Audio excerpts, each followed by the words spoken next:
بسم الله الرحمن الرحيم. قال نوح رب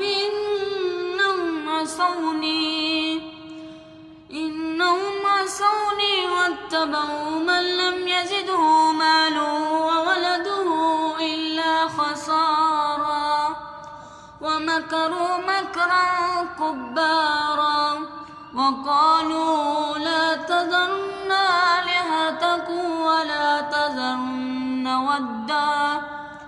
ودا ولا سواعا ولا يغوث ويعوق ونسرا وقد أضلوا كثيرا ولا تزد الظالمين إلا ضلالا مما خطيئاتهم أغرقوا فأدخلوا نارا فلم يجدوا له من دون الله أنصارا.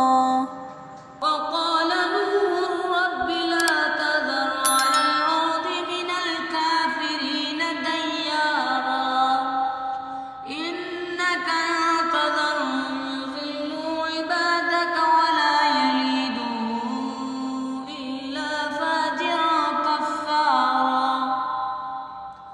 رب اغفر لي ولوالدي ولمن دخل بيتي مؤمنا والمؤمنين والمؤمنات ولا تزد الظالمين إلا تبارا.